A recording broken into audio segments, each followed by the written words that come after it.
Hey Dex, Yo, we're live. It's our Tuesday hangout. We had so much fun with it on Monday that we decided to do it again on Tuesday. yep, why not? What time So is it? 10:15. 30. It's 10:16 All right, so Eastern Standard you know Time. me, I like having a platform of what I know I'm doing kind of thing. All right, so do you like this time? Who me? Hmm. You know we're live, right? People listen Yeah, to. I think Yeah, but I no, think yeah, no. 10:15, 10:30 should be our thing. I think we should just go on after you do your. No, because you You, gotta give people time to get their tickets in. oh, okay. Well, I mean, we're all Some just people hanging don't out. do anything until the morning. You know what I mean? Mm-hmm. Until I mean, after the presentation of the pre-market. Mm-hmm. I try to finish in enough time before the opening bell so that they can get their orders and tickets in if they haven't already. So I think that's great. Plus, the first hour of trading is already knocked down. Let's ask the audience what they think. Y'all Well, like 10:15 to 10:30? What y'all like? Or do y'all want to go right on after we finish? Which I don't think is good because I got to have time to get my orders in too. but it's just a So hangout. You could do your orders while we hang out. I didn't think of that. Yeah, man. We're just Oh, let's hanging see out. let's see what the people want. What's up, Nathan? What up, We Nate? got people here already. Yeah, we got Nate. What up, I man? didn't even post it yet. Why not? I'm doing it. Hook him up. There he goes. What up, man? What up, peoples? Um, all right, we'll have to, we'll see. We'll see what's Hold up. We'll on. see what the people say. We gotta get the people what they want, you know? Get the people what they want, get the people what they need, you know? This Um, is okay. let me see what else we got. Yeah, let's talk about this Bitcoin. Yeah, hold on. I'm just tweeting out and stuff. We got to set expectations, man. Yeah, we do. This is only episode 2 of the morning hangout. Live. Yeah, What did I call it? Live trading hangout. This is only episode 2. So here's yes, the it is. thing. There are no you know, we're here. We're hanging out. That's it. No script, no nothing. Yeah. So ask us questions. Otherwise, you know, there'll be dead We air. We're It just is chilling. what it I might is. play the blues. I might grab my Eh. guitar and play the blues Okay. because Speaking of blues, gold is down $7 right now, folks. mm, Okay, so those of you that are using the PulseWave price trigger reports, you know what to look for. The intraday price inflection point is threatening to fulfill. Looks like some selling pressure is entering into this market. We did have sort of a little attempt at a breakout this morning, and now the market seems to be breaking down. We need to take a look at that. you want to pull up Um, that? I got the Bitcoin here if you want to look at it. Yeah, you're in Bitcoin. Is that the Bitcoin chart? Yeah. Okay. Bitcoin right now, yeah. Remember Still what I doing this. said? Remember we were talking about this? Yeah, it's still The two strong. pointers. Yeah, you got that. What it's doing right now, it's fulfilling the pointer of a few days ago. Yeah. All right. So that's your I like to call that the micro pointer, but there's still a macro pointer, and the macro pointer is on the weekly chart. And that's where I believe the market is going or trying to get to. Notice how it pushed back into the Kumo cloud on the weekly. What happened? Sorry, I was texting our executive cat trader. Yeah, the market's pushing itself deeper into the Kumo cloud on the weekly chart. Oh, on the week, It's trying absolutely. it's Yeah, trying yeah. it's trying to get out. And we got a question. Can you remind us what it means when you say the market is pulse waving? Is that the same as rallying? Yes. Okay. When we say pulse waving is another way of saying that the market is breaking out or breaking down. We can be pulse waving positive or pulse waving negative. In this case, with Bitcoin, we're pulse waving positive right now. The market is pulse waving. Absolutely. Yep. Once the intraday price inflection points have been reached, you are now officially pulse waving, whether that be positive or negative. That's what's Are up. the I can't, I feel Oh, we got a stupid after vote. this. We got one vote. Yeah, he said 10:30 10:30. is cool. He likes 10:30. All right, so we got one vote for 10:30. We'll When you say, see are throughout the when you stream. say intraday price inflection points, um, is that just the price trigger itself? Correct. Okay, all right. Was that something I wasn't supposed to say? No, not at all. Not at all. Okay, cool. Just the way you said it was like correct. I wanted to point I wanted to point something out. All right. This is our free price trigger trade of the week. And I didn't have to do anything today because no change. I have a generous hold on, executive cat trader is asking me another question. I have a generous stop right now because last night the new price trigger, the new buy trigger was violated before the reports came out, which happens rarely, but it did happen last night because right around the time the reports are being calculated, well, it doesn't matter what time it happened, but the point was that we had a rally last night, right around the time the reports are being published. So it had been violated, before the report. So I wanted to stay in the trade mostly for fun, but we could have just taken profit. We entered Bitcoin at 8,006. I think it was like 29 or 35 or something like that. It was right around there. Right. So let me, I always forget how to mark this thing up because I hardly ever do it. Let me mark it up though. Is that what I want? I don't know. Let's see.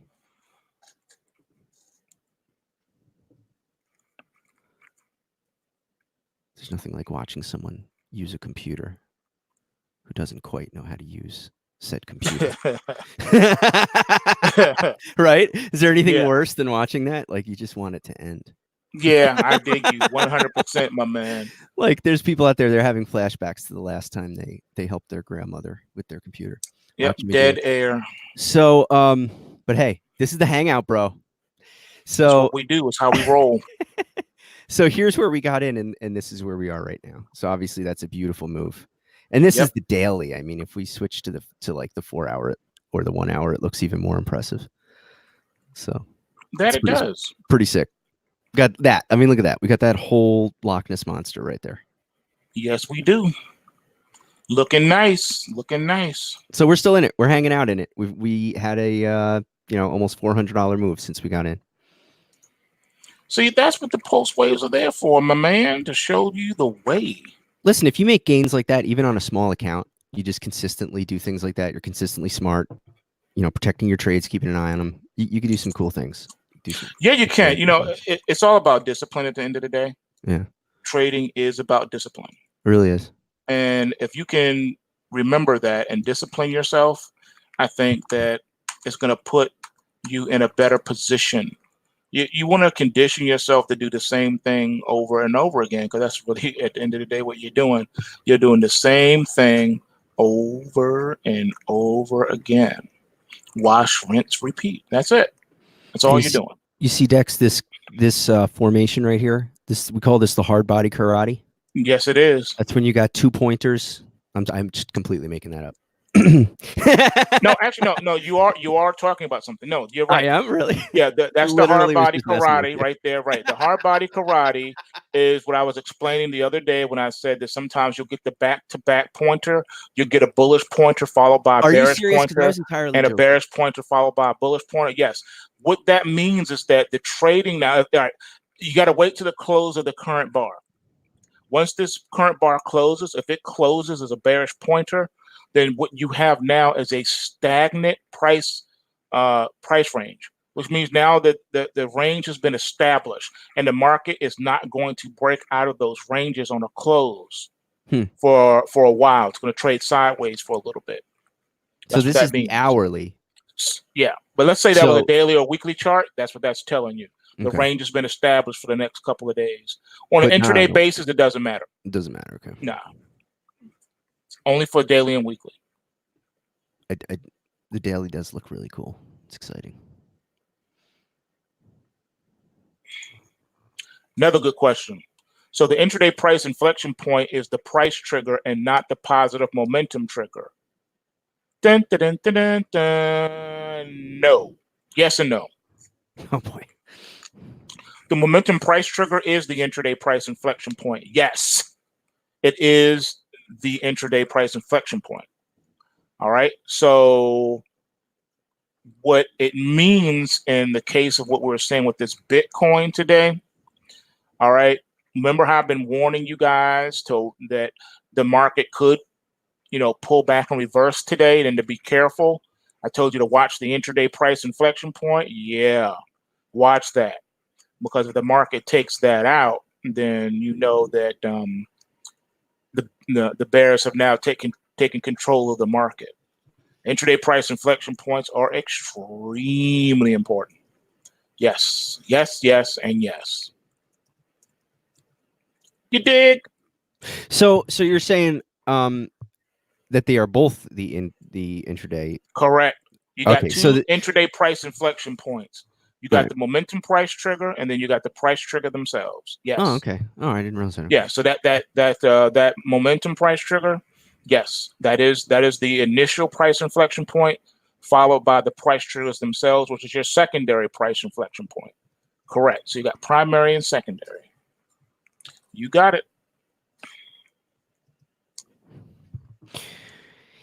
Yeah. By the way, those for people who are doing Bitcoin, I haven't updated my stop. I'm interested to know what you would do, Dex. We talked. You were saying, let's just talk philosophy a little bit since we're just hanging. Why not? You talked about this with me last night. We were talking about the free trade. As I joke around, I can ask Dex for a stop loss, so why wouldn't I? So a lot of times, if it's like the middle of the day and I know you're not busy, I'll get you to look at the chart with me and just so I can learn from you. And you were talking last night. You had an interesting thing. We were talking about the Bitcoin trade, and you were like, you know what, man, I might just take those profits and go, because we entered here. We were somewhere around here last night. I think we were a little higher last night. Well, I mean, I'm looking at the chart, so I can tell you we were a little higher at points. And you were like, yeah, you can always get back in the next day, especially, the way that we, I got distracted by Nathan's comment. the way the price triggers work. Oh, I'm sorry. I know what I was thinking of. The way that the what's it called? QMEX contract trading with Bitcoin works. I got my brain back. We just went below 9,000 again on Bitcoin. You're not getting in and out of Bitcoin. You're just using your Bitcoin to trade the contracts. So you can lose a little Bitcoin, you can gain a little Bitcoin, but you're not getting in and out of Bitcoin, which for a lot of people, we believe in Bitcoin so much. And I've gone back and forth over the years about this myself, but excited about Bitcoin, want to be in Bitcoin, want to stack Satoshis. It's not as much about dollars because we believe Bitcoin's going to go to the moon someday. Right. So when you're doing that contract trading, getting in and out with profits, it's a lot different than taking profit if you were trading in and out of USD, where now you're out of Bitcoin all night. And it's like, oh my goodness, I don't have any Bitcoin right now, which is a terrible feeling for a Bitcoiner. I don't know if that's making sense to people, but there's something so psychologically easy about using the contract trading where you can get in and out of the trade, and I'm not getting in and out of Bitcoin. I'm just getting in and out of the trade with gains and losses. So that being said, you were saying on a trade like this, hey, you get back in the next day on the next price trigger. So if you've got a huge gain, why not close the trade and take the profits? And that is correct. My point was, it's especially true if you're talking about contract trading, because you're not getting out of Bitcoin to take your profits. Like we had a great discussion in the room yesterday. Someone new to the room, who actually is not new to me because I worked on something with him in the past. Nice guy. And he was saying, like, man, Bitcoin's up. Should I sell some? And I was like, oh, it's like, if you love Bitcoin, having to sell it to lock in a gain just feels like a bittersweet. You know what I mean? It's like, oh, great, this thing that I love is increased in value. I should lock in my gain. How? Sell some of it? It's like, oh my, Yep, I think it's like if you're a gold stacker or whatever, like the last thing you want to do is see the stack go down just because it's more valuable. Like, I get it as a principle of taking profits, but anyway, I'm just rambling now. No, but you're right. I mean, but see, that's why. See, the precious metal markets are older and more established, but that's why they create the futures markets. Yeah. so that you can take profit in the paper markets. Yeah. So if you're stacking gold, bullion, all right, and you see, let's say you bought your gold bullion for $300 an ounce, and you roll over, go to sleep, and wake up the next morning, turn the news on, and they're saying, "This is so incredible. Gold is now $3,000 an ounce." Mm-hmm. You're not going to run out to the nearest gold dealer and trade in your gold bullion for paper money of $3,000 in cash. No.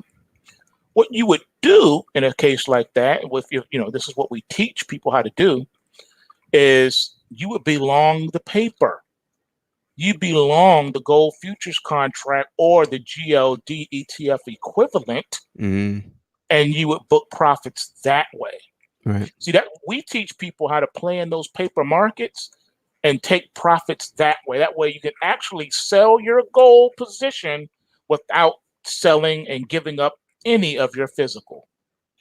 This is where people miss the point of trading paper. They It's just called go, getting long the oh, paper. yeah. Mhm. They go, oh, that's gonna, the COMEX, they don't have enough to cover the contracts and blah blah blah. That's not why they're there. No, That's not why that instrument exists. exactly. At least that's not how we can. I should say this way. At least that's not how we benefit from. There's a way for us to benefit from that tradable instrument. No, but you're right. That is not why they're there. They're there to provide liquidity. Yeah. All right. Speculators, which is what we are, we provide liquidity Sounds dirty. for the producers and the growers. That's what we're there for. Those that actually grow the stuff and those that manufacture and produce the stuff. So we're coming in and acting as an intermediary for Farmer Brown, who grows corn, and the producers or the mills that process the corn into products. All right. So we come into the middle between Farmer Brown and, let's say, General Mills. Okay. Frosted Flakes. All right. So Tony the Tiger rolls up on Farmer Brown. It's like, yo, what's up? Yo, I'm trying to lock in some of that corn, yo. And Farmer Brown's a little shook because Tony the Tiger is really big and he has claws and big fangs. So he rolls up, he goes, roar, and Farmer Brown jumps up out of his slacks in fear. He's like, and then Tony's like, yo, man, calm down, my dude, calm down. I'm not gonna eat you. I'm just here. I'm gonna holler at you, man, about a business proposal. And Farmer Brown's like, what's up? Look, man, you growing Is this that corn. really how Farmer Brown talks? And I need that corn from you, man. I need you to run me some of that corn. And Farmer Brown says, all right, take what you want. Just don't hurt me. He's like, no, you got it all wrong, player. I'm not trying to rob you of your corn. I want to pay you some money for your corn. Word? Yeah, man. Tell you what I'm gonna do. Look, let me holler at you. He says, all right, peep this. Peep this, player. Now, you're gonna sell your corn for $4 a bushel to General Mills, right? That's what you're going to do. I seen the contracts. Don't worry about how I seen them. I seen them. Okay, just take my word for it. Now, what I'm going to do, I believe that the price of your corn is about to go down because I did my research. I hollered at my homie, Grasshopper, that lived down the street, and he told me that his cousin Cricket, Jimmy the Cricket, got word on the street. Did you just say cousin the Cricket? Yeah, this story's amazing. Jimmy Cricket. He said, and he said, and his aunt, all right, the maggot, told him that they've been eating your corn, and they have an idea that lately they've been not eating as much of it, and so you're gonna have a lot more crop this year. You're gonna have a bumper crop. So that's going to cause the price of your corn to go down because that's an oversupply. And so Farmer Brown says, I don't know how you do this and how y'all know all this, but you're right. You got me. You got me dead to rights. But see, General Mills is already locked in the price at $4 a bushel. So according to my calculation, says Tony the Tiger to Farmer Brown, I think your corn is going to drop down to $3.50 a bushel. So peep this, homie. I'm going to help you out. I'm gonna go ahead and I'm gonna short your corn futures right now. I'm shorting it because I know the price is about to drop. Now I'm gonna take some of that profits, right? and you're going to be able to hedge and stuff. So you're going to make money just following my leads, right? And then after he talked to Farmer Brown, they shake on it. Then Tony the Tiger, he runs, over to General Mills and say, yo, General Mills, yo, peep this, homie. Word on the street is from my boy Grasshopper, whose aunt Jiminy Cricket, whose cousin the maggot told her that they haven't been God, eating as these much of his names. corn this year, and the price is about to fall, and you are locked in at $4 a bushel. You could be paying $4 a bushel when it drops to $3.50 a bushel. You about to lose your shirt on this transaction. And General Mills says, "Word? For real? You're not pulling my leg?" He says, "Look, man, if you don't listen to what I'm saying, I'm gonna bite your leg off. All right, I ain't got time to be playing with you, General Mills. Listen to what I'm telling you. Now you need to hedge your position, my dude. All right, hedge your position. Okay. So what does the General Mills do? They hedge their position. All right, because they know that the price is going to drop. So they're going to lose money with the contract that they got with Farmer Brown, but they're going to make it up with that hedge. The hedge is going to make money. You dig what I'm saying? So us as speculators, we get in the middle of all of that and provide the liquidity with our buying and selling. So that's why the futures markets exist. All right. Now they're trying to get a futures market on and popping, pun intended, with the Bitcoin. That's why we got a Bitcoin futures contract, but it's really not taking off, and most brokers won't even let you really trade the thing without jumping through some hoops. So it's whack. Hold on. Yeah. We got a guest star, bro. Ah, my daughter. What's up? What's up? Thank you. That's my princess. That's my firstborn. What's up, girl? What's up, girl? Daddies can't handle it when the little ones show up in the Nah, comments. you can't. Nah, man. When your daughters pop up, it is what it is. Thanks for the support. Hey, hit that like button for your pops. Absolutely. Hey, we also have to pause and point out Christy's puns are killing it with the corn. Oh yeah. She is in full Corn's effect. not popping. Don't flake. Come on, Christy. Yeah, she's killing it. She's in the zone. She's rare. Hey, but you know what's funny? Now that I'm looking at it, even after I just gave you my example, I didn't look, but now I'm looking. Corn is the only thing positive there. It's up $3 and a quarter. It's up 3 1/4. So corn Soybeans is down, wheat is down, but corn is popping. We got some popping corn. Corn is at 383 3/4, up 3 1/4 on the futures, and we're in the March contract. That's awesome. And that's something. I wasn't even looking at that when I gave y'all a scenario. I was not looking at that. Isn't that funny? That is funny. So yeah, folks, that's how it is. I try to give real life illustrations so that folk can understand what how things work. And I have beat this dead horse. It done died 9 times. Oh, I like this. I like this.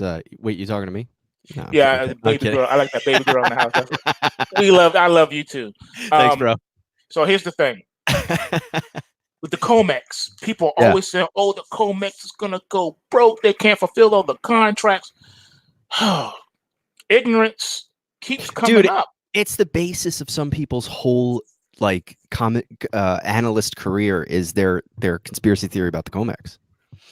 All right. So for those of you who are new and you don't know the half, let me break it down for you. The COMEX ain't going nowhere. All right. First of all, I told you why futures markets exist. Now let me tell you how it's set up. The reason why they don't have to worry about fulfilling all those contracts. So let's say there is, for sake of argument, there's only 100 ounces of gold left on the planet. Okay, let's just use that example. But you got 50,000 futures contracts that just traded right now. Right? It doesn't matter if you're going long or short. Doesn't matter. Okay. People are going to say, "Oh my goodness, the COMEX is about to go belly up. Oh, man, we're almost at the end of the. We got one more day left until last trading day. Just one more day left, and there are 50,000 contracts, and we know for a fact, we have it on good record that there's only 100 ounces of gold left on the planet. How in the world could they let this happen? The COMEX is about to implode. And then I got to come on the air and do a video. I was laying down taking a nap. I was snoring. And then my alarm went off when this fool made the video talking about something he don't know. Now I got to get out of my bed, come over to the computer and do a video and say, shut up, you idiot. You don't know what you're talking about. First of all, ain't nobody taking delivery on nothing unless you set up a hedge account ahead of time. You got to fill out paperwork. Yeah, did you know that? And guess what? You don't get the benefit of intraday futures margins. You got to go full price. Yeah. So if your broker normally lets you trade one E-mini S&P 500 futures contract for $100 margin, no, sir, you paying the full margin. We may even hit you with a span margin. That's fact number one. Fact number two, guess what? Unless you fill out that hedging paperwork saying that you are a processor, guess what? You're not taking delivery. What's going to happen is if you hold that futures contract until last trading day or last notice, fine. They ain't gonna do nothing to you. They just send you a little reminder, hey, you need to get out of the contract. You said, nah, I'm taking delivery. Idiot, no, you're not. What's going to happen is right after that, they're going to liquidate your position and reconcile you in cash, either plus or minus. That's it. No delivery for you. You got to fill out paperwork. And then, not only that, when it comes time to take delivery, you got to pay for the storage fees. You got to pay for the interest. You got to pay for the delivery fees, costs, all of that up front before anything happens. So if you want to receive 5,000 bushels of soybeans or corn or wheat at your door, more power to you, but you got to fill out that hedging contract ahead of time saying that you are a producer and you want to take that, or a processor and you want to receive that. All right, you got to fill out the forms, folks, and you got to pay full price for it up front. So if one futures contract is equal to $300,000 of product, they're going to say, can we please have a cashier's check from you, sir, for $300,000, or can you wire the money into us right now? All $300,000? Thanks, I appreciate it. Oh, and by the way, can you add the interest and the processing fee and the storage fee and all that and delivery fee, which is going to equal to about another $150,000? Can you go ahead and send that to us, please? That's how that works. So the majority of the folks that trade futures have no intentions on taking delivery. They're not producers. They're not hedgers. They're not doing any of that. They want to take delivery, and they set that up and build that relationship ahead of time with their broker at time of account creation. So there you go. Ain't nobody defaulting on deliveries. And don't forget too, even if you are a producer or a hedger, or if you're like Gerald Salente, peace out, shout out to Gerald Salente, and you trade gold futures and you actually take delivery on your gold and you've been doing it for the last 20, 30 years. All right, that's cool, but peep this. There are limits on that. They have contract limits. So you think you go corner the market? Let's say you're some billionaire. I'm gonna corner the market. I'm gonna go into the futures market. I'm gonna trade 1 billion contracts and I'm gonna corner this market. No, you're not. Because futures contracts have contract limits. The majority of the limitations on most of these contracts is 5,000 contracts. You're not trading more than 5,000 contracts. I don't care who you are. It's not going to happen. All right? You can thank the Hunt brothers for that. Because back in the day, the Hunt brothers tried to corner the silver market. Yeah. And the government came in. And pretty much did at one point, right? Nope, the government came in. No. See, people be sleeping on the regulators of these markets. You don't understand that they already got something for you lined up. You're not going to come in and do nothing. What they did was they said, okay, yeah, you think you cornered the market? Okay, fine. But peep this. The price of silver is $5 now. There you go. Now, what you going to do now? The next day, the market opened up. The price of silver is like $5. What are you going to do now? Wow. It's no longer $40. It's $5. Now, what you going to do? Insane. You can't do that. Yes, we can. It's our market. We do whatever we want. You're not cornering nothing. And they lost their shirts. All right. That's what the government does. They set prices. They can do whatever they want. All right. Even though the markets are a free market per se, but there is mechanisms of control, and it's there in order to maintain smooth, orderly process of markets. So you got to have some kind of, control mechanisms in there. because you don't want people coming in and blowing up your markets and messing up the economy as a result. So that's why these futures markets exist. And that's why the COMEX is not going belly up, because the majority of contracts are non-deliverable, meaning that you already agree before you even place the trade, and you understand that that contract is non-deliverable, even if you are a hedger or a producer or a manufacturer of said product. Yes, most of these contracts are non-deliverable, especially the micro contracts and the e-mini contracts. They are done in cash. They're settled in cash, not in product. Right. So how can you go belly up when things are settled in cash? You can't. It's non-deliverable. It's in the agreement, in the terms of service. Duh. So I had to put that up.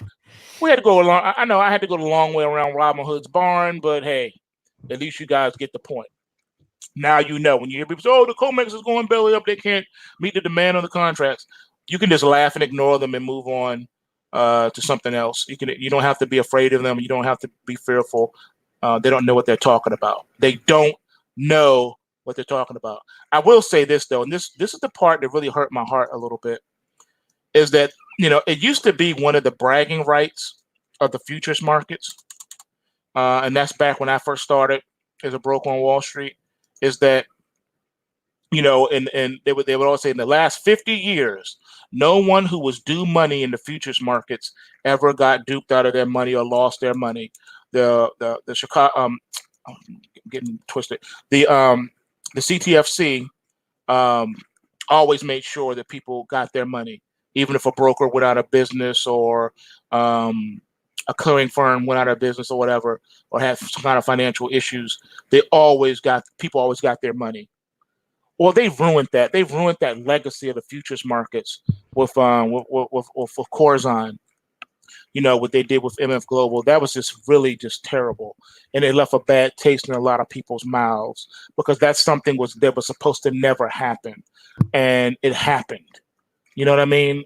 And a lot of people got hurt. Yeah. I remember when Gerald Salente was talking about he lost money and stuff.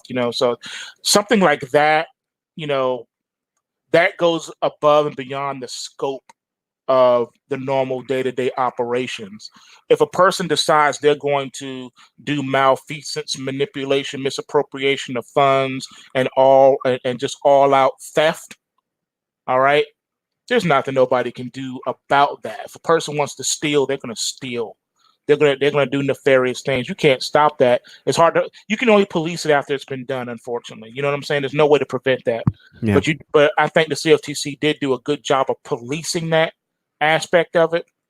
But I think they could have done better, because the firm that Corzine was involved with had already had their hands slapped, quite a few times leading up to that. And I did a video here on YouTube about that. I forget what the title of the video is, but if you research the MF Global thing with John Corzine around the time that happened, then it'll let you know where to find the video at. But it's still on here. I never took it down.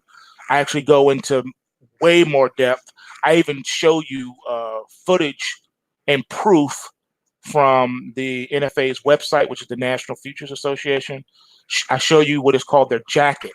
It shows you the strikes they had against them and what was going on, and reparations and all that stuff, fines, penalties, all that stuff, arbitrations. I go into depth, and I prove that the whole thing was definitely a conspiracy to protect him. So anyway, that's why you don't have to worry about the futures markets. The integrity of the futures markets still exists. Still a great place to be. It's just that, unfortunately, we live in a fallen world, and people are going to be greedy and thieve and steal and find reasons to do things that's wrong.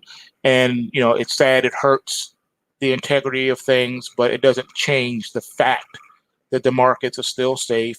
Yes, from time to time, you have greedy people that come up and do just shady stuff, but it doesn't take away from the fact that the markets are still outstanding instruments of wealth building. Now I can actually take a break and breathe and probably have something to drink. No, because B Good's got a great question. I know. Why did you unhighlight it? Look. Well, we did it at the same time. I saw it and I heard gonna you. put it on there. I put it. I already had it up, and then you clicked on it. So, do you think the weekly BTC crash alert is now playing out today? So this is. Oh yeah, that's right.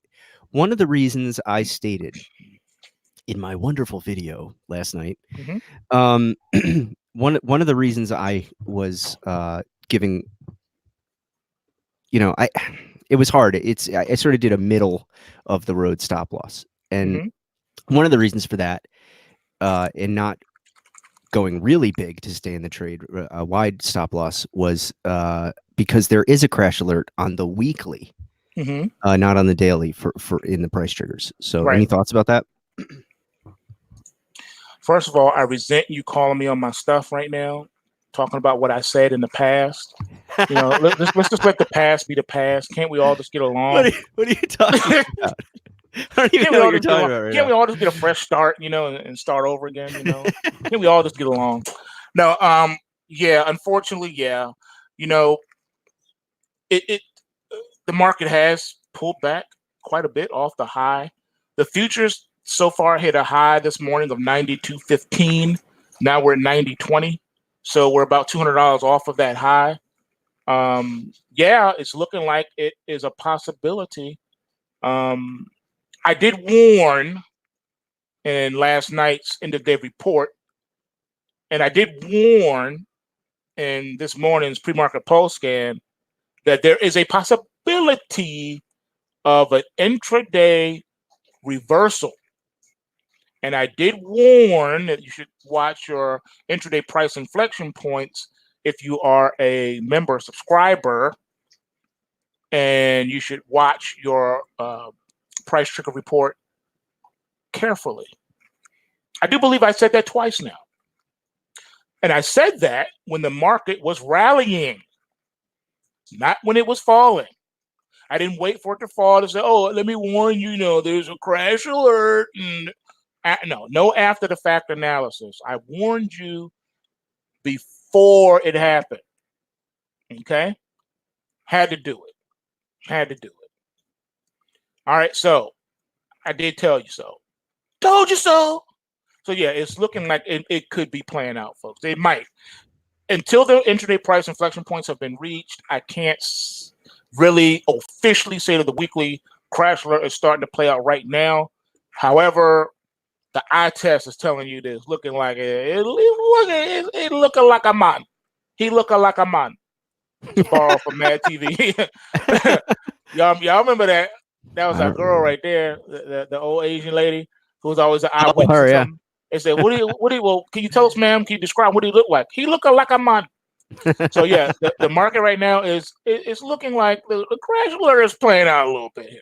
Yeah. So this is what it is, folks. That's why we do these live streams every day too, and that's why we do the pre-market post scan and end of day reports, so that we can be a sounding alarm to keep reminding you of things. So yeah, the weekly crash alert. It is what it is. The daily and weekly crash alerts and rally alerts are so important. It's the bread and butter, meat and potatoes of the program, of the system, along with the intraday price inflection points and price triggers. So yeah, it is what it is. But there is still a possibility. I mean, it hasn't happened yet. It's looking like it wants to start happening, but it hasn't happened yet. Mm-hmm. If you are long this market, you better have your stops in. That's really all I'm saying at the end of the day. This is my current stop for those. Okay. Those gotta have your stops in, folks. Got to. Okay. So. You just got to do it. What do you think of this stop, Dex? This is sort of my stay in the trade, but don't be crazy stop. Well, I don't give investment advice on this channel.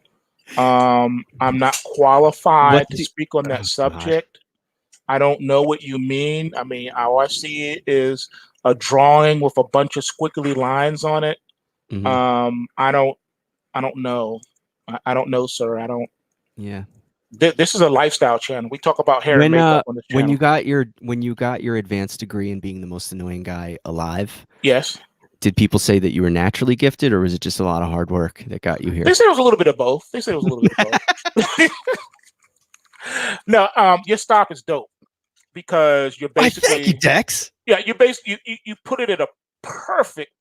That is the perfect place to put that. Seriously, you're not being greedy, but then you're not being stupid either. You locked in a I was nice trying to move. do exactly that. Yeah, Not you greedy, not basically have stupid. locked in an entire daily bar. Yeah. Show me a service on the Yeah, look at that. planet that teaches you how to lock in We did an it live on entire YouTube. daily bar. Live on YouTube, right in front of you. You know, we don't do tick charts here, people. We do daily and weekly bars. That's what we go after. No I don't joke. care about your 5-minute chart like I showed you yesterday. I don't care. I don't care about your 1-minute chart. I don't care about your tick I chart. spit on your 5 minutes. I don't care about your trend and all that. I don't care about all that stuff. What we care about is daily and weekly charts, folks. That's why. That's it. That's where the money is. There's no money in intraday charts. Seriously, we don't day trade. We are day traders who don't day trade. We're day traders only in the sense that we take profit daily. There you go. All right, we're longer term trend followers that like to take profits every day and every week. So there it is. That's what we do. I like to go home with money in my pocket at the end of each week. There you go. Let's see what else. Yeah, so you're good, man. You're good until you ain't. So right now, I'm gonna tell you what. All right, right now, I'm gonna give y'all some real time analysis. Right now, okay, real time analysis. This is where it is, folks. All right, for 1995, I will give you real time analysis right now. All right, so for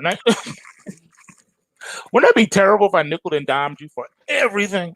Okay, no, real talk. All right, so right now, I'm gonna tell you if this was to be the close of the day and the close of the session, even though we know that the cryptos don't close. But I did inform everyone that cryptos are just like the forex market. There is soft closes around the same time that the forex closes between 5 and 6 p.m. Eastern Standard Time. That's where you see some very light volume, almost invisible volume, as if the market is closed, but it's not. So just wanted to throw that out there. So in this case, let's say we're at the close, right? The way the chart is looking on that daily right now, that's the daily chart on your left-hand side. It's looking like we have like a failed top, like a double top, because you got two back-to-back bullish pointers that didn't go anywhere, that stopped around the same price. That's what you would think with a cursory glance. Okay. But this ain't chartpattern.com. This is PulseWaveTrading.com. Yeah, baby. Those bullish pointers cannot be ignored. I don't care if it was 10 of them in a row. They're there for a reason. Price is coming back, and it is going to take that out. So you will just have to wait and let the thing play out, and you'll see for yourself. The bull run is not over yet, not by a long shot. Until we get a close below the intraday price inflection point, the bull is still alive and kicking, and thrashing you with its horns if you're short.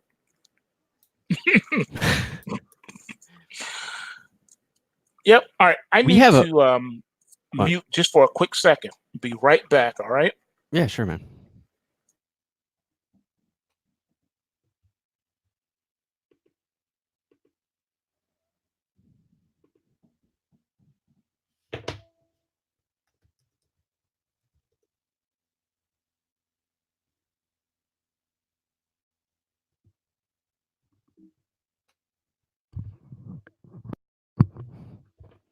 Hi. Is this thing on?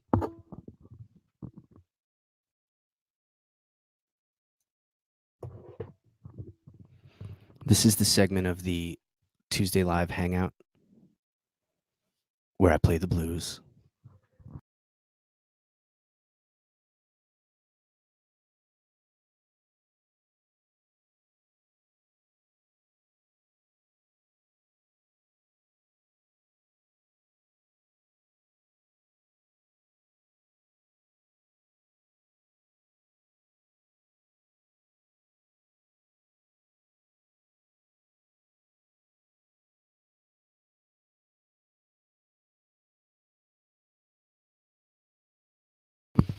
We're back in PulseWave Radio. You're listening to the sultry sounds of Dex and Frank.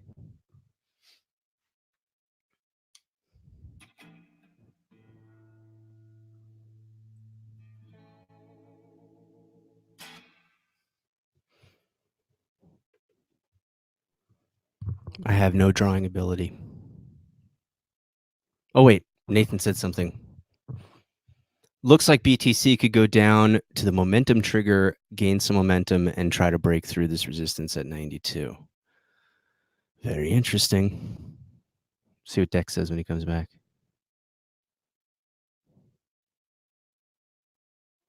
I'm assuming that CO is giving us blues lyrics. Yep. I'm really tempted to sing this song that CO is writing for us, but I think it's a bad idea.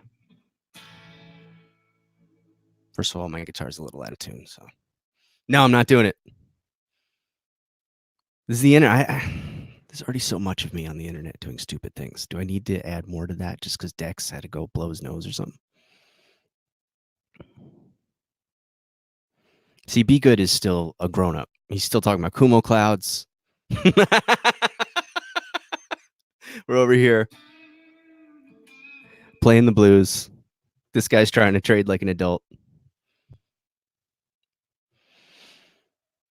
Go down and test the top of the 4 hour. Let's look at that, see what that looks like. So you're thinking we come down here to test.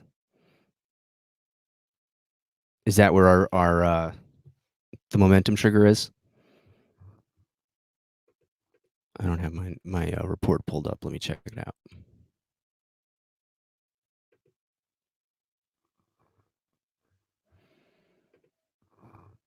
Asking me if I like ETH these days. I don't know. It's funny. I was reading some Twitter thread. People were talking about most disappointing crypto projects, and ETH came up pretty quickly. So I don't follow things as much as I used to. I sort of had my time of geeking out on crypto projects these days, just focusing on PulseWave trading. So yeah, I don't know. In terms of the project itself, I don't have anything interesting or useful to say. Did you miss me? Oh, we missed you so much. You have no idea. Although CO did write a blues song for us because I grabbed my guitar. Uh-oh. And she's got lyrics. She's my woman done left me with no clean socks. My nose is running and I can't catch it. Dun dun dun dun dun. Wow. So I mean, I might come back with, maybe we'll do like some kind of special Patreon deal where I could sell my recording of CO's blues lyrics, But there was some adults in the room while you were gone. Nathan made this point. It looks like BTC could go down to the momentum trigger and gain some momentum and try to break through this resistance area at 9,200. So this is the 4 hour up on the screen, Dex. I don't know if you want to comment on what Nathan said. Yeah, it is looking like that. And it's definitely looking like that. Yeah, you can make that argument. That's what it's looking like right now. For you pattern heads out there, it's looking like a flag pattern setting up here. Yeah, I was thinking that. And then yeah. Be good. This is why we were looking at the 4 hour. We're saying he hopes it comes down at the top of the Kumo on the 4 hour, which is what I have up on the left here. Yeah, it's looking like that. Well, actually, that is the first. That's the technical. That is really technically the real support of the move on that chart. Yeah. The Kumo cloud. Yeah, seriously. Yeah. Yep. That's the real key right there of support. If it gets down to there, it should hold if the bull's going to stay strong. If it doesn't, then that's your first red flag that you have a trend change. That's just the eye test looking at the chart. That's not the algo chart. Yeah, exactly. That's what I like in terms of the eye test. Yeah. And tell me if this just sounds stupid, but just looking at this stop loss, it's like if the flag doesn't play out, and the flag would be bullish, wouldn't it, or no? Yeah. What time frame is this chart again? This is 4 hour. 4 hour chart. Yeah, you got a bullish pointer right there. You got a just pointer, been yeah. creating, so you can't ignore that pointer, Yeah. regardless of where the price goes on the downside. It's going to have to come at some point. It's going to have to reconcile that bullish pointer. Mm-hmm. So it is what it is. Right. But I don't like using that analogy on the intraday charts. Only the daily and the weekly charts. I mean, sometimes on a 4 hour chart, you'll see that something like that happen, but mainly this phenomenon is on your daily and weekly charts. Right. Yep. Right. Did I miss any other questions? Let's see. We got a new one at the bottom here, but I don't know Jen if I said missed something anything. about snot. She's fired. Jen found out my weakness, which is booger humor. I get grossed out really easy by booger humor. Oh no, please so don't. Whenever I'm tempted to make fun of her, I think she knows that she could just send me gross gifs and it'll be over. We talked about ETH and I didn't have anything intelligent to say. Right.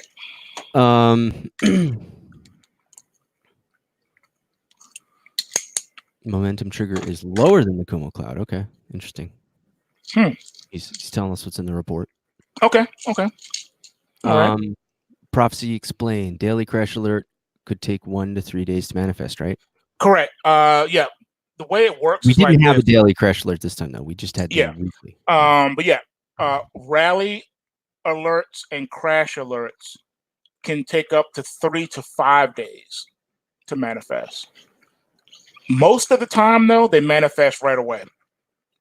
But there is a time lag there because these are forward-looking indicators. They're not lagging indicators. They're forward-looking. They're predictive in nature because they're taking into account everything that's been happening during the trading session. And it's sniffing out and peeping, secret selling, secret buying, things of that nature. That's why they tend to be so incredibly accurate, because they are forward thinking based on the real-time data that is fed into the system. So 3 to 5 days for things to manifest. But it can manifest right away, which is the majority of the time. But that was a good question. Very good question. Your answer was even cooler while I muted my mic. I had a sweet blues soundtrack to it. Isn't it funny how the equity market is strengthening? What are you looking at? Dow, S&P, NASDAQ, Russell. Markets are strengthening. There was someone on YouTube yesterday that said that today was going to be turnaround Tuesday and that the markets would end in the green. I wonder who that was. I know. It was that weirdo. Dude, Dex, the algo capitalist. Yes, who that was. I don't like that guy. And he said that when the Dow was down 500 points. Yep. Go figure. Wow. Go figure. And there were alarmist videos yesterday on YouTube talking about calling yesterday a crash. I laughed so hard, man. I had to catch my breath. How is the Dow being down 500 a crash? The Dow being down 500 points hasn't been a crash since 1987. Let me repeat that. The Dow being down 500 points has not been considered a crash since 1987. That was the last time that the Dow being down 500 points was actually called a crash. The Dow being down 500 points is nothing. Doesn't this look a lot like this over here? And that was What are we talking about and what are we looking at? This is the E-mini Dow. This is the daily on the left now. Daily on the left and the weekly on the right? Yeah. Okay. No, it's just that you're saying like this drop isn't that big a deal, and I'm saying it's not. They had a similar one, a couple weeks ago or whatever. Yeah. I tell you what is a big deal though. This gap, if this gap does not get filled today, or at some point this week, that gap better get filled. If it don't, if that gap don't get filled, that means we're going lower, and it's going to fill those older gaps. It's going to actually be a Bitcoin sympathy pullback or correction. because remember, Bitcoin has some holes down there to deal with. And I think gold does too. So it could be a sympathy movement, but I'm thinking that it's going to fill sooner rather than later. The bull is alive, man. What are you going to do? There's really no real technical damage per se on the chart just yet. Tell me what time period orange line do you have right there? What time period is that? What are you talking about? The orange line, the trend line. This? What time period you got? This is the weekly. No, the orange line on the chart. Oh, well, I'm sorry. It's the EMA 5. Okay. Do me a favor. Add another EMA and make this one an 18. I want to see something. Make it like dark blue or purple. What am I doing? I'm putting the wrong thing. Hold on.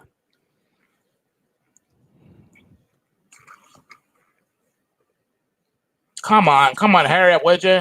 We ain't got all day. Hurry up. Hurry up. Source is HL2? Yeah. Yep. Offset, nothing? Nope. All right. And length 18, right? Yep, 18. Oh, wait. You wanted it some stupid color. What did you want? I said I wanted like, dark blue or purple. Dark blue or dark purple. Yeah. Yep, that purple's perfect. Yeah, do that. Let me get the line bigger. Yeah, I want to be able to see the line. It's going to be important. And make sure the same line is on the daily and the weekly chart. Very important. Yep, perfect. I like that. That's a perfect width. I like that. Yep, make sure it's on the daily too. All right, hold on a second. Now, and then save your setting because that's how I want it to be from now on. Okay. That'll help me with my eye test analysis. Full disclosure, this is not an algo analysis. This is an eye test analysis and should not be taken seriously, but rather with a grain of salt. Why isn't this trick? Come on. What are we doing here? Come on. What's wrong? Will you get the molasses out? Why are you moving so slow? I don't know why this is. Get the molasses out. Hold on a second here, Dex. And now it doesn't want to cooperate with you. Yeah, I'll just add it to the other one. I'm not sure why it's not. Okay, Phil. So in this places. segment of our live stream, we're going to start talking about my feelings. Oh my God, please. No. And how his slow movement right now with this chart is making me feel as a person. Oh it's making me a little sad. So sorry for what I did. I want to curl up in a ball and cry now because things aren't happening the way I want them to when I want them to. And that's usually my modus operandi. I do this sort of thing. I go into these crying spells. Stop, baby Jesus. You're not going to make it. That's not going to work. Do to hurt you? Okay, now he's charming me. Now I have no choice but to be quiet. I was singing to baby Jesus, asking him for mercy. Yeah, but the soothingness of your voice made me stop crying. All right. Give me the time frame on the one on the left again. Is that the They're 4 hour? crossing each other, Dex. Is that daily or weekly? Again, this is the daily. Ooh. Okay, so that's interesting. I just know that's on the daily eye test is suggesting that we may have some technical damage on the chart. We might have some technical damage on the daily chart. I said might. We might have some technical damage on the chart. But that doesn't really mean a whole hill of beans. Because unless you have technical damage on the weekly chart, then it really doesn't matter. And even if you did, there's still some situations, and that's why I love algo charts. Algo charts go so beyond what you can see with an eye test chart. An eye test chart, it gives you a little bit of information, but it doesn't give you not nearly enough. But the eye test is threatening to have some damage on the chart and suggesting that the market head lower. But we just have so many support systems going on in this market. You guys, this market is on another level. It's so much going on in this chart. It's so much going on in this market. Right now, I feel that the market could fall 5,000 points and rally right back the next day, like nothing ever happened. It just shrugs it off. It takes a punch in the stomach and keeps on moving. The weekly chart is not impressive. It just isn't. There's no technical damage. But you do have technical damage on the daily chart. We've now entered into full correction mode on the daily chart. All we have to do is close this gap and keep moving up, and we'll put an end to it. But the daily chart is suggesting corrective mode. We're now correction mode on the daily chart, and there's nothing that the market can do about it except for to really rally. It's going to have to really pull itself up. It really is. And right now, I don't think it has enough energy to do it. I think tomorrow we go back down, just like I said. Monday down, Tuesday correction, Wednesday down. Because the Fed is not going to do anything. People are hoping that the Fed's going to do something tomorrow. Think again. Think again. It is my honest opinion that the Fed is going to do nothing for the remainder of the year. This is going to be a quiet year for the Fed. That reminds me, we have FOMC tomorrow, right? We're going to be... Yes. I already scheduled the live stream. I forgot they're looking at my screen. I was going to look things up. I took the privilege of going ahead and doing it. Cool. Scheduling it. So that's first thing in the morning, right? Like 9:30? Oh my goodness! What planet are you on today? Well, that's what you it's did. 2 p.m. Yeah, no, that's why I'm asking, because you scheduled it for 9:30 a.m. Oh, I see. It says created. I'm sorry, my bad. You're right. Wow, you can make the same mistake. So I'm not crazy. No, you're not crazy. That happens to me like every time I schedule something. I look and I say, you see the created date? Yeah, did I? Oh, I put the wrong. That's why I got What's confused. I saw that this morning. I was like, oh, cool. He put the FOMC already, and I was like, 9:30. That's weird. What are they doing? You know? See, folks, I'm not crazy after all. I did see Bigfoot. I told you. Now you believe me. All right, dude. So yeah, I have a cousin through my wife who is like a legit Bigfoot expert, man. Oh, like okay. he'll pull a jump drive out of his pocket and be like, I captured this audio.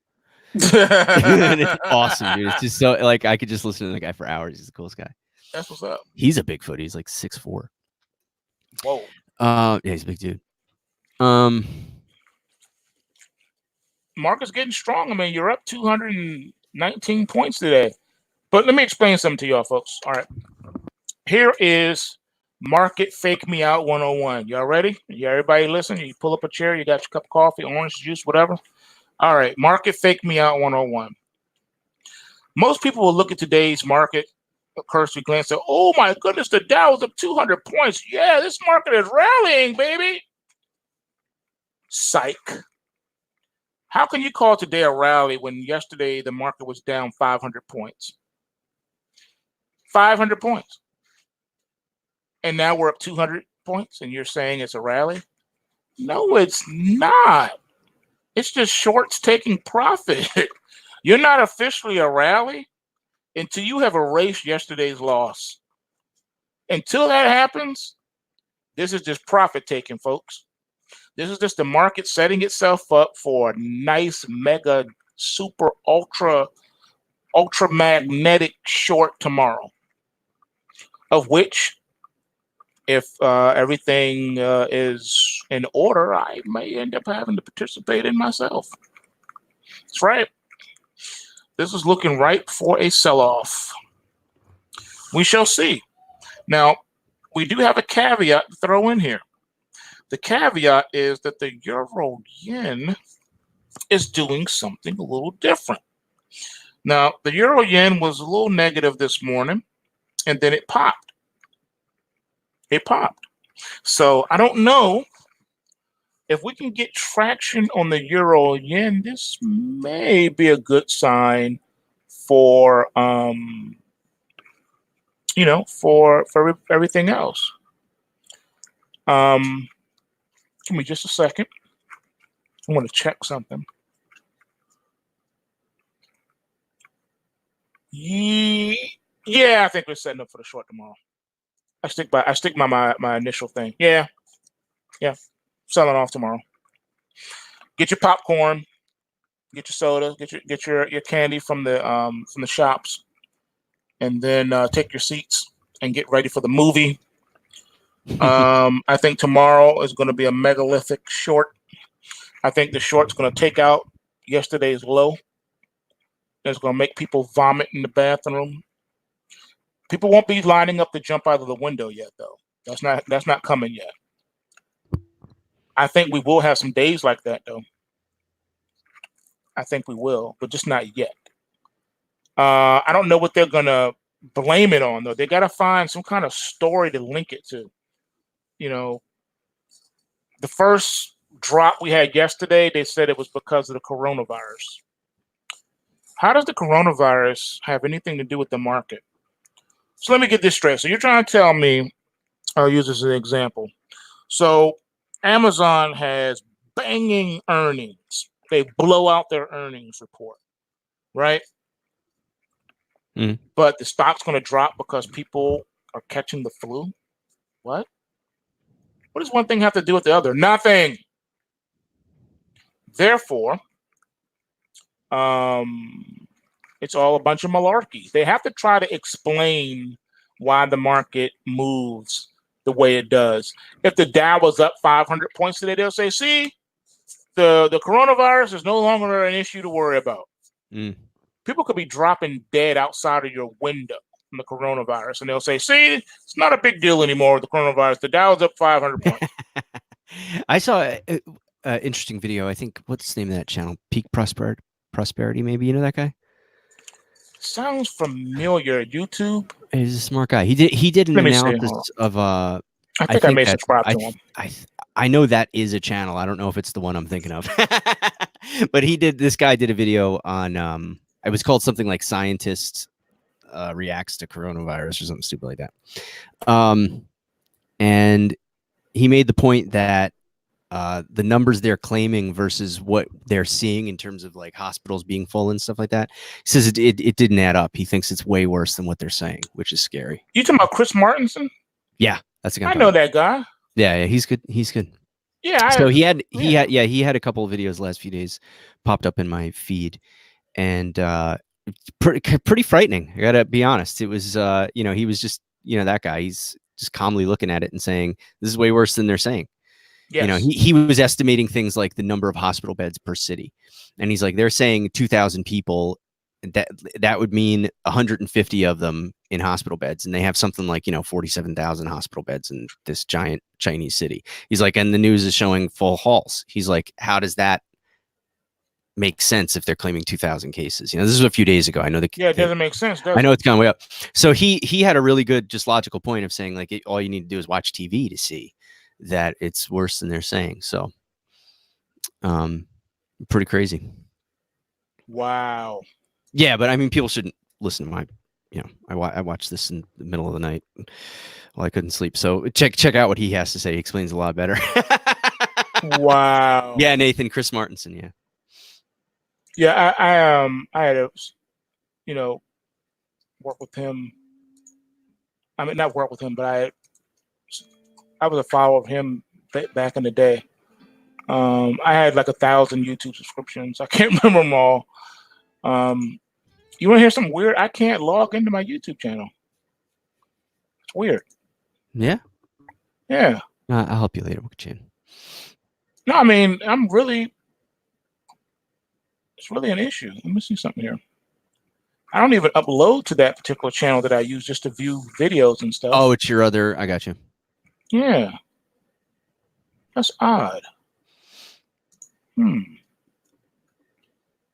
CO says, you know what, this is worse because you don't die within hours like Ebola. TPTB said that Ebola kills too quick. Look, it's all weaponized stuff, you guys. If you never heard me talk about it before, I'll say it again.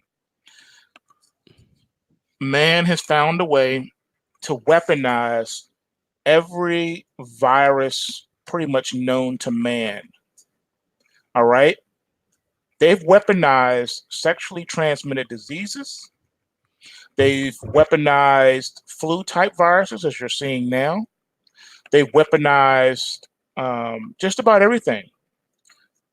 You can contract a sexually transmitted disease and be a virgin. They know how to deliver all of that stuff. They found ways Please to deliver elaborate. No, don't. all of that stuff.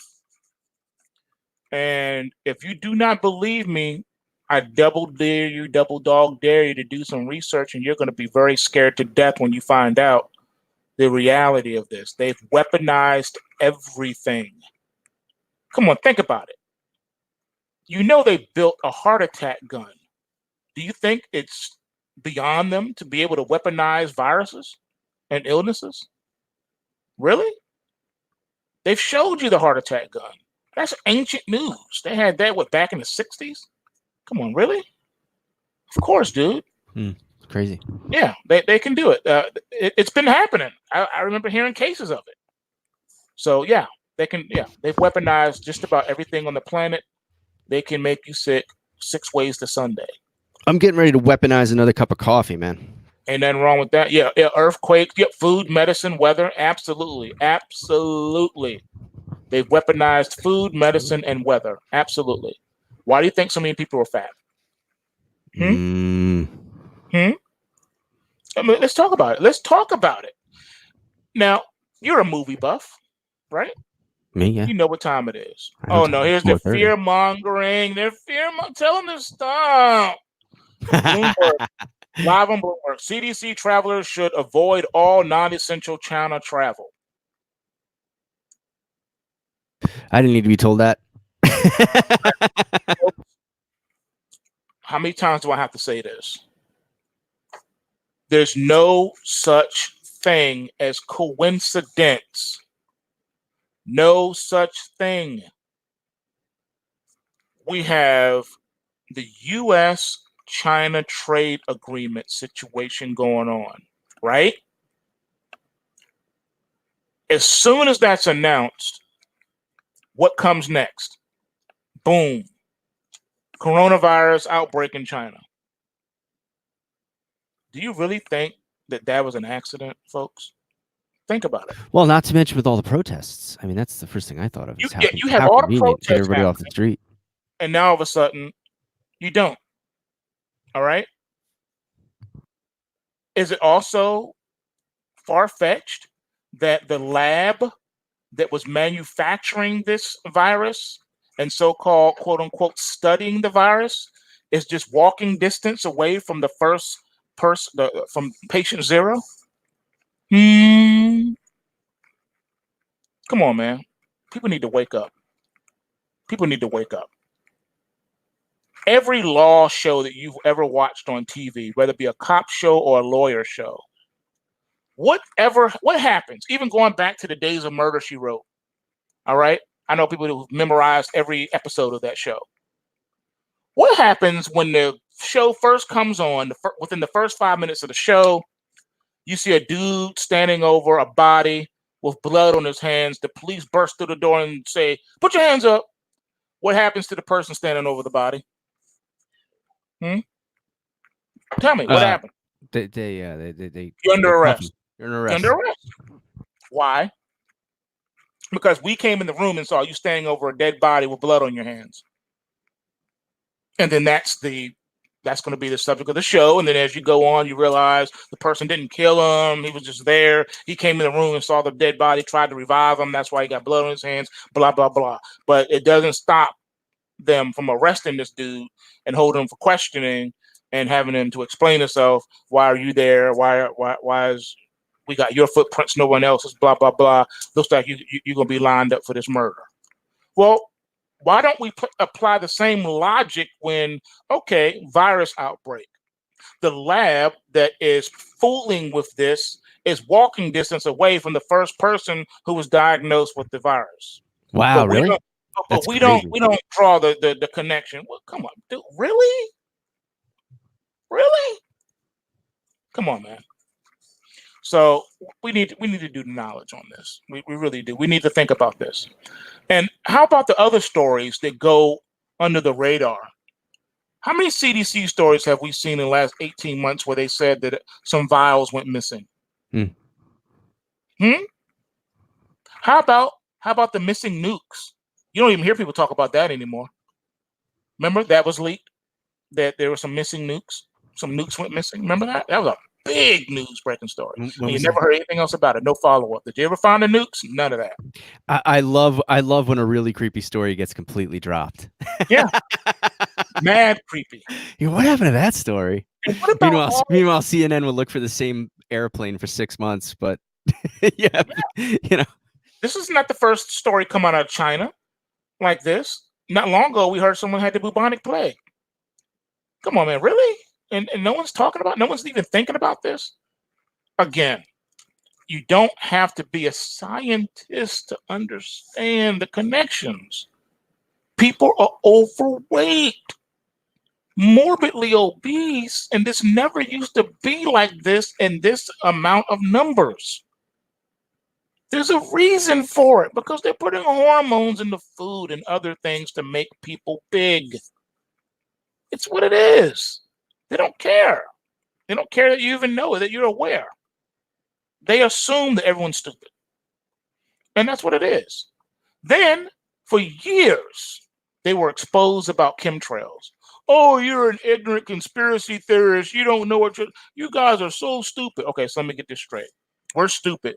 But then just a few days ago, you come out and now you're admitted that you've been spraying, but you say the reason you were doing it is because of global warming. You're combating global warming. So first you said we were crazy. Wait, someone admitted something? And the government's already admitted it. They said they've been doing combating global warming. That's what the chemtrails are for. Where was this? Is this recent? Yeah, it's recent. Oh, I gotta find that story. So Somebody send me that link in the room. So they say, okay, you know, look, on one hand, you're dumb, you're stupid, you're a conspiracy theorist, and then it's okay, fine, you got us. We've been doing it for a long time because we're combating global warming. That's what they do. They lie to you, tell you you're crazy, you're seeing things, and then they come out and admit it after the fact. And that's what they do. And that's what they've been doing, and they will continue to do. So all this is just nonsense. They try to give you what you want and what they think that you're going to be able to tolerate, and they spoon feed it to you. And that's what they do. And it's going to keep on going on because people have gotten to the point where they don't like to discuss things that are uncomfortable. They don't like it. They don't want to hear it.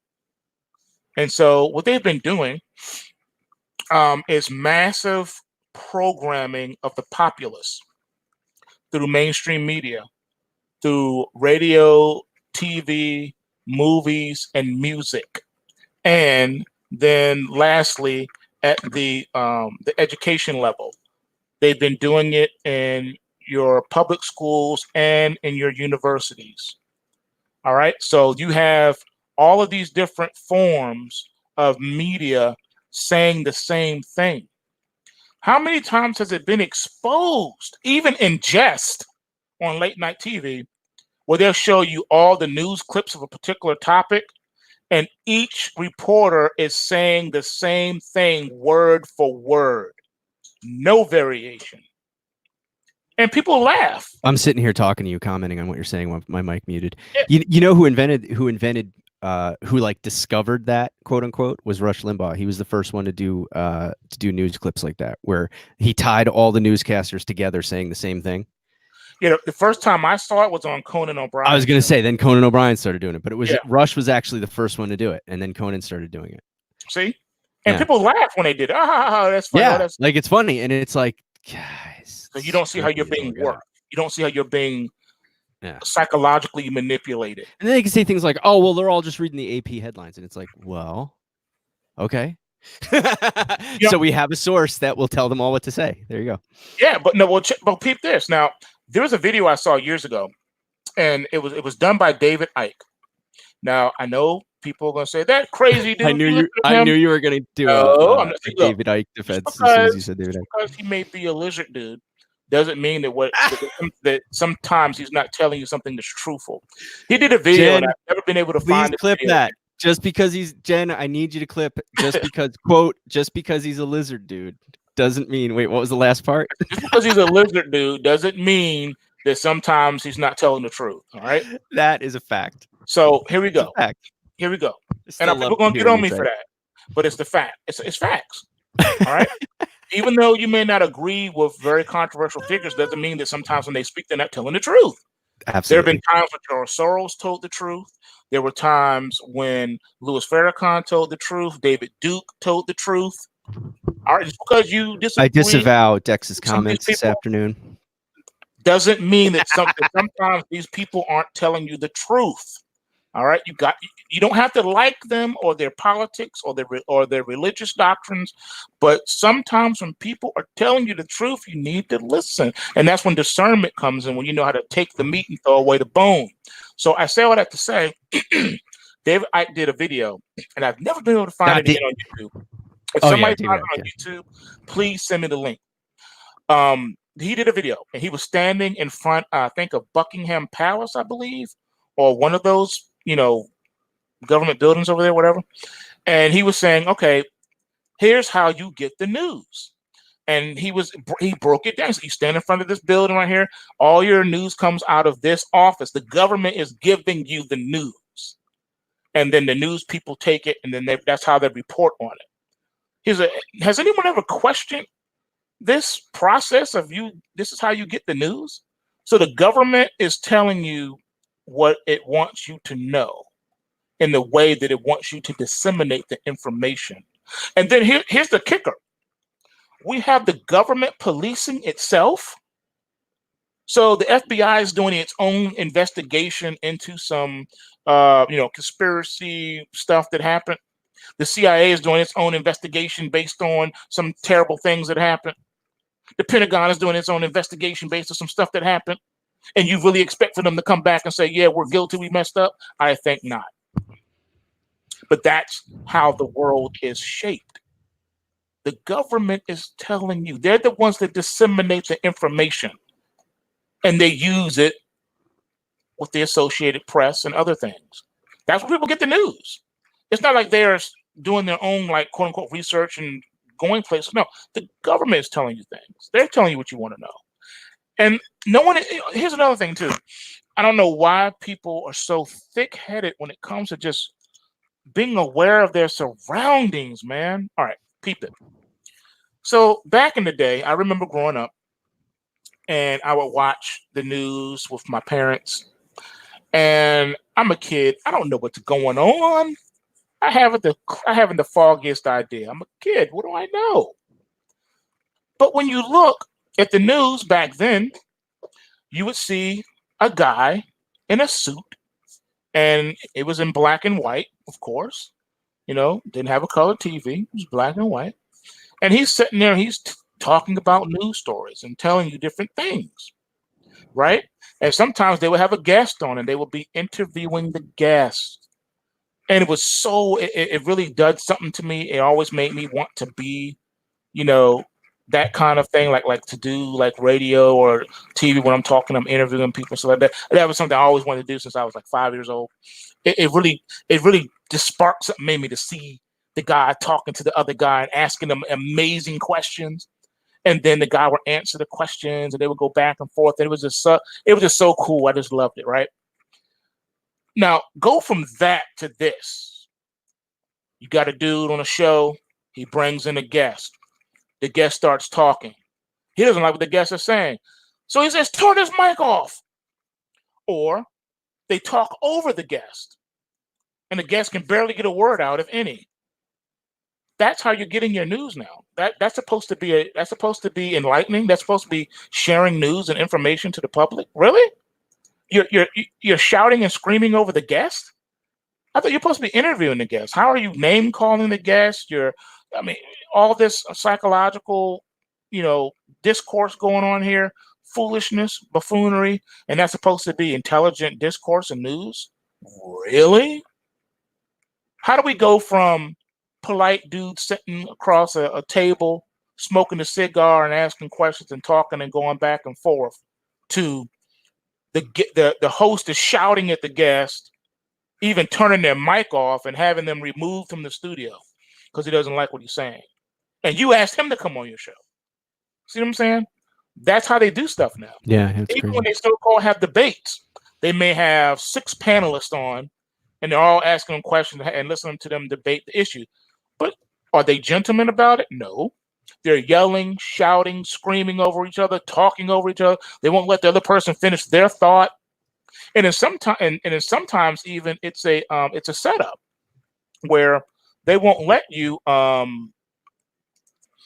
you know, get to the bottom of the truth because they don't like what the person is saying, and it's really whack. But that's where we are today. Yeah. And so I say all that to say, man, we really need to really start waking up and coming into our own minds and forming our own opinions. Don't let them give you your opinions. Like the old saying goes, if I want your opinion, I'll give it to you. Dude, it can't, I mean, it's already breaking down, but I mean, this will sound like real hippie stuff, but they can't continue with the internet to just completely control information. It's just getting harder and harder and harder for them. Yep. Well, with that I just can't see like our kids' generation not knowing how to get good information. No, they don't. They really don't know how to do it. But we've what I'm saying is by the time they care. Gotta go. I gotta go. What, you literally gotta go? What are you doing? What happened? I'm being a jerk. Again? Yes. Or I should say, still. Anyway. Finish your thought. All right. We are wrapping up. We're wrapping up. We gotta go. CO had a cool comment. Project Veritas is a great channel. Yeah. Are they on YouTube, or I always just see them on Twitter? I don't know. I don't know if they're on YouTube still. Anyway, thanks for hanging with us, everybody. Wow, we're here almost an hour and a half, Dex. And you did quite a bit before that. Yep. Oh, someone remembers me from back in the day, man. They remember me. Oh, I'm being remembered. See? What, this? Yeah. See, we're both putting it up at the same time and taking it down. Yep, I remember that too. That was fun, man. That was fun. That was back during the days of the late great Charlie McGrath. Yep, I miss him terribly. We had some great times. Cool. Yep. So anyway, folks, I guess we'll see y'all back here this evening for the report. Hey, listen, there's still some ridiculous deals for free members and current members of PulseWave Trading. First link in the description is for that free membership. We killed it on Bitcoin. No matter, I mean, we have our current stop has us locked in with, gosh, what is it? $400 of profit on Bitcoin. Mm-hmm. That's just a random free price trigger trade of the week. That's not. And it could have been a lot more, but we're trying to teach you guys the steps the right way. But yeah, we could have been saying, "Oh, we're greedy. We're just going to tighten this thing all the way up." But yeah, you could have did that. But remember, folks, you never go broke taking profits. Yeah, we've got almost $400 locked in here with our current stop. I'm looking at it. I'm not sharing it. But anyway, that's just our free price trigger trade of the week. Imagine, and we don't do Bitcoin every week. I have been because I'm the worst. It's just laziness. But that's more than some people make a day working on their 9-to-5 job. Yeah, that's an insane gain. So per Bitcoin, you would have had almost $400. All right, thanks for watching, everybody. So check that out. As I said, some insane deals still for free members. So go to pulsewavetrading.com, click on that free membership, and get in our free members chat room. We need more chatter in there, man. I know. You got to. I know you have a login, but you and I talked. You were having trouble getting in. We got to get you in there and talking to people. So get in that free membership. Get in. In fact, I'm even going to invite some of our traders in our premium room to come in so they can hang and talk with some of the people who are in there, have questions. I know some of them will enjoy doing that. So that would be dope. Yeah. Why segregate these groups of people? They're they all want to ride the pulse waves. There you go. Yeah, we got to wake them up. All right, cool. Thanks, everybody. I don't want to keep rambling. Thanks for hanging with us. We'll see you guys back soon. Don't forget, if Bitcoin goes any higher, I will update with more stop loss videos. But if it pulls back, then I'll just be out until the price triggers are posted tonight. Yep. And don't forget, bulls make money, bears make money, and pigs get slaughtered. So remember to take what you can and give nothing back. Peace.